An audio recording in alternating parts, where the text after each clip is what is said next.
All right. Test. Test. Test. Test.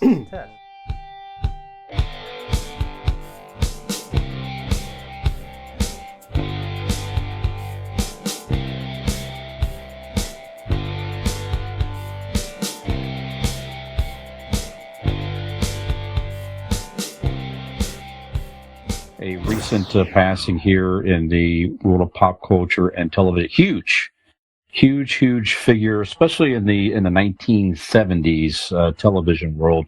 Norman Lear just passed away, aged 101, bless his heart. So if you're not familiar with the name as much, you are certainly, almost certainly familiar with a lot of the television shows that he did here. Certainly Dean and I are in us growing up as Gen X and Zennial for sure. So notably All in the Family with Archie Bunker, certainly a television show that really pushed the boundaries of subject matter that was uncomfortable subject matter with racism and a lot of different things they addressed on that show. It was, I guess, based on a British play or a television show or something like that. I think television show. Okay, and developed it over here. So controversial, but it was also heavily acclaimed. So let's see, he was a 5-time Emmy Award winner, and that show won tons of awards. He went on to do other things as well, like Good Times, The Jeffersons, which spawned from All in the Family. Yeah, Maude. Great show in itself, Maude. Which spawned from All in the Family. That's right.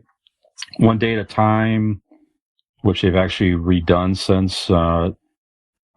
Facts of Life, Room 227, Silver Spoons, Different Strokes.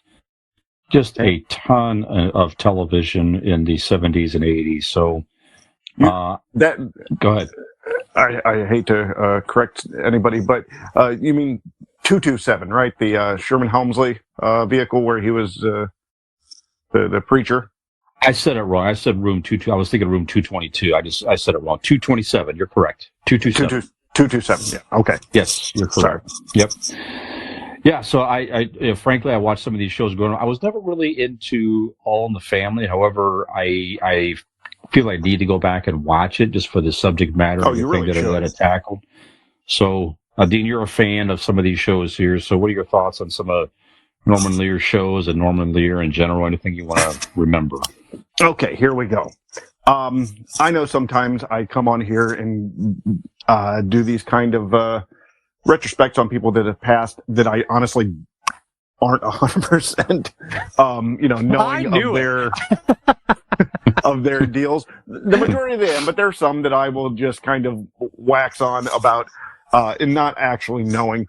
But this is not only different, but like if there is a Mount Rushmore of television, Norman Lear.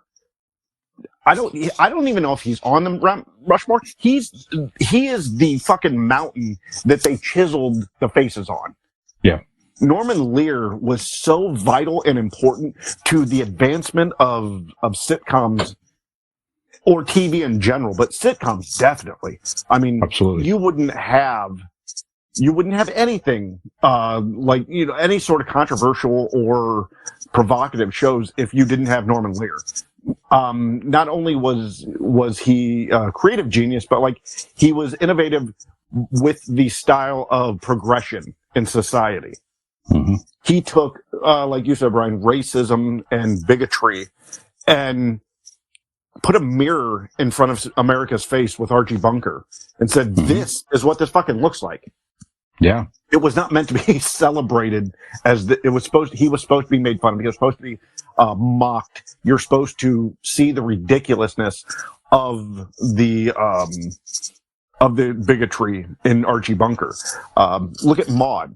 Maude was the first character in America on American television to have an abortion.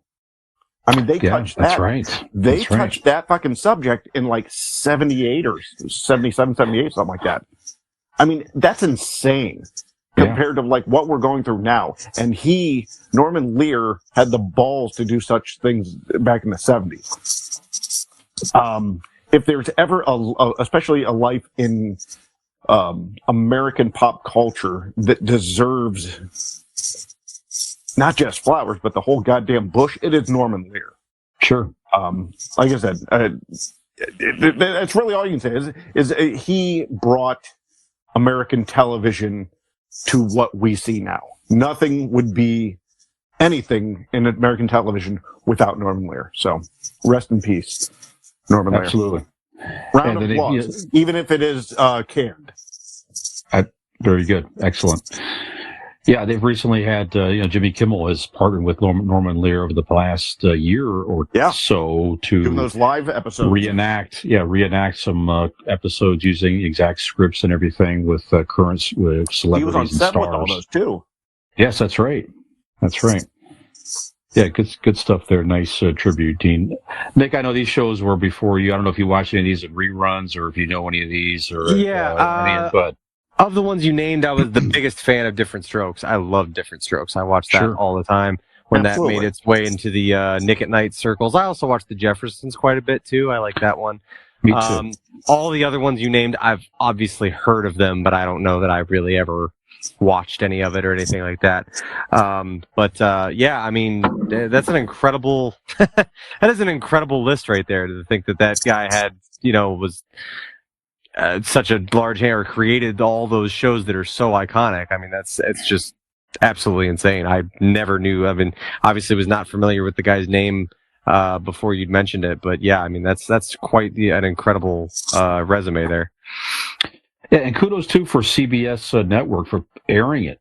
I mean, I'm sure that was a discussion on, do we really want to put this on television? And CBS, I think CBS may have had MASH too, if I'm not mistaken. Dean, I don't remember, but yes, right, yeah.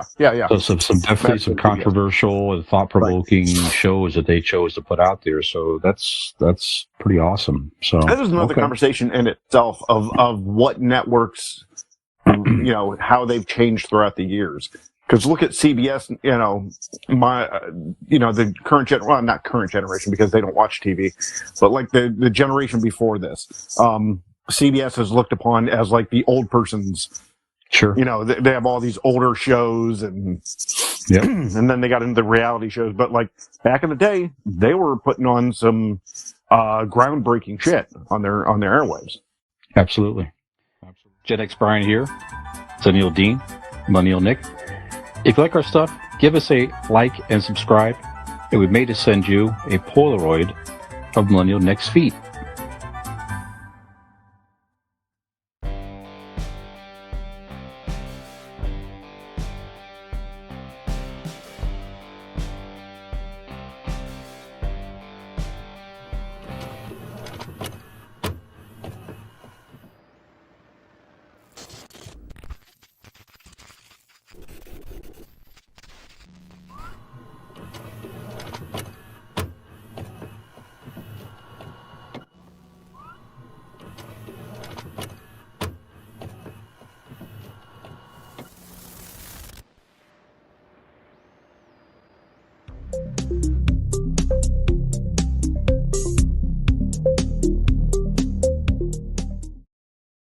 Gravy.